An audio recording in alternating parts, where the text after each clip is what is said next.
ring finger is greater than the index finger? Master Huineng's 3 sentences that end the suffering of rebirth. Hey everyone, these days, almost everyone is talking about spiritual practice.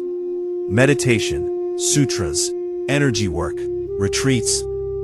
And behind all of it, one desire. I want enlightenment. I want liberation. But what is enlightenment? If you search online, you'll find hundreds of answers. They sound profound, logical, convincing. And yet, when you return to your own heart, something still feels out of reach. You read more, you practice harder, you push yourself further, but that thin veil remains. Today I want to share a story that makes a shocking claim. If you truly understand why the ring finger is greater than the index finger, you only need 3 sentences to awaken. 3 sentences, and the suffering of rebirth ends. Impossible? Let's go back more than 1,000 years to Nanhua Temple. Under the Bodhi tree. It was early summer. Wind moved gently through the courtyard. Tree shadows swayed in silence. A monk named Fahai walked slowly down a long corridor. He had practiced for 12 years. He had studied the Diamond Sutra, the Heart Sutra, countless teachings. He chanted daily, meditated relentlessly, yet he could not awaken. That day, he approached the chamber of the 6th Patriarch, Master Huineng. Huineng sat quietly beneath a Bodhi tree, calm, grounded, unmoving. Fahai bowed deeply. Master, he said, I have practiced for many years, I have studied extensively, yet I cannot awaken. Please, out of compassion, guide me. Huineng opened his eyes slowly. If you have come, he said gently, then you have affinity with the Dharma. Sit. Let us speak. The hand. After listening patiently, Huineng suddenly said, Show me your hand. Fahai was confused, but obeyed. Huineng looked at the 5 fingers. Tell me, he asked, which finger is the most useless? Fahai thought. The ring finger, he said. The thumb is strong, the index finger points, the middle finger is longest, the little finger is agile, the ring finger seems to do nothing special. Huineng smiled. And which is the most useful? The index finger, Fahai replied, without hesitation. We use it to point, to direct, to distinguish. Huineng nodded. Yes, most people value the index finger, because it points at the world. He paused. But it is precisely this finger, the one that points, that creates discrimination, attachment, and judgment. Fahai frowned slightly. The man at the gate. Huineng continued. Today an old man came to the temple gate. His clothes were worn, his back was bent. Most disciples avoided him. Only one novice offered him a bowl of noodles. Do you know who he was? Fahai shook his head.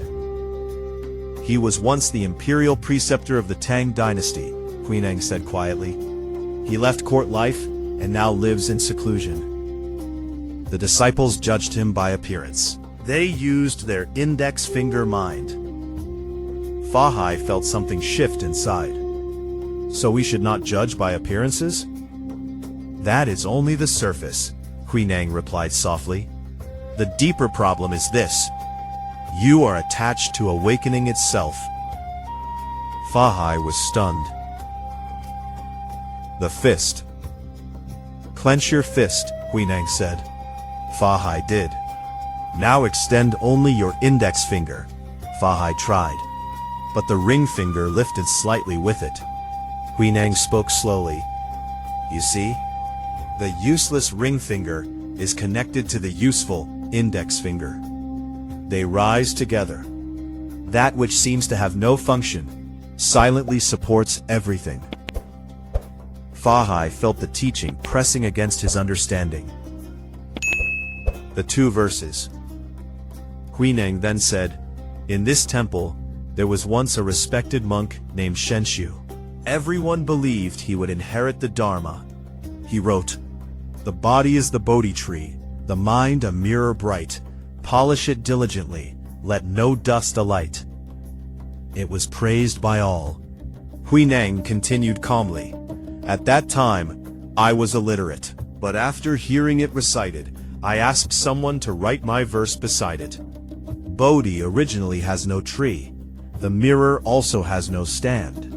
Originally there is not a single thing. Where could dust arise?" Shenshu's verse was like the index finger, impressive, visible. Mine was like the ring finger, overlooked, but it pointed directly to original nature. The three sentences. Huineng looked directly at Fa. "There is a secret," he said. "If one understands why the ring finger surpasses the index finger, enlightenment requires only 3 sentences." Fa trembled. "Master, countless monks struggle for lifetimes. How can 3 sentences end rebirth?" Huineng's eyes were steady. "Are you ready?" He looked around. The courtyard was silent. "Open your hand again." Fa did. Huineng gently touched his palm. "These 3 sentences are the marrow of Zen, transmitted from Bodhidharma onward." He raised one finger. "First sentence, the awakened one attains nothing." Fa whispered, "Nothing? But don't the sutras speak of attainment?" Huineng replied, "The Diamond Sutra says there is no fixed dharma called supreme enlightenment. Yet you are still chasing something. Awakening is not gained.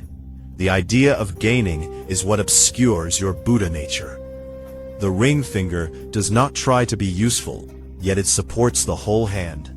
Practice is wiping dust from a mirror, not acquiring something new." Huineng raised a second finger.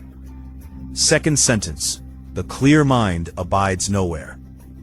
The sutra says, "Abide nowhere and let the mind arise." To abide nowhere means not clinging to any state, not even to insight. When the hand opens, each finger has its function. When it closes, they are one. When you stop clinging, the whole becomes complete. Water nourishes everything because it does not stay anywhere. Huineng raised a third finger. Third sentence, "The practitioner lets go of nothing." Fa was shocked. "But aren't we taught to abandon greed and delusion?" Huineng smiled gently. "Letting go of nothing does not mean indulging illusion. It means realizing there was never anything solid to abandon. The Heart Sutra says, no ignorance and no ending of ignorance. Affliction is not separate from awakening. Birth and death are not separate from nirvana. When you see clearly, what is there to discard?" The realization. Fa suddenly understood. No attainment, no abiding, nothing to discard. These 3 together return us to original nature. Huineng nodded.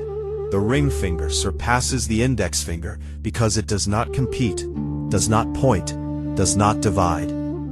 When you embody these 3, no gaining, no clinging, no rejecting, you are free. Tears filled Fa's eyes. "I searched everywhere outside. I chased methods. I forgot to return to my own nature." Huineng smiled. Zen was never complicated. People complicated. Just like the hand, the ring finger does not claim importance, yet its subtle role is essential. Stop grasping. Look directly. From a Taoist perspective, this is simply returning to simplicity. As the Tao Te Ching teaches, when the mind ceases its striving and begins to align with Wu Wei, effortless action, clarity arises on its own. The Tao does not struggle to be profound, it simply flows. When we let go of grasping and allow awareness to settle into its original state, we rediscover what the sages called 自然, the suchness of being. Like the ring finger fulfilling its purpose without self-assertion, the awakened person acts without self-importance. In non-contention, there is harmony. In simplicity, depth unfolds. From that day forward, Fahai stopped chasing enlightenment, and without chasing, he awakened. Closing reflection. So now I ask you, which finger are you using in your life? The one that points, divides, and seeks to gain? Or the quiet one that does not compete? No attainment, no abiding, nothing to discard. 3 sentences. If truly understood, this moment is complete. If this story resonated with you, share your thoughts in the comments. And if you'd like more explorations into Zen, Taoist cultivation, and the deeper meaning behind ancient teachings, consider subscribing.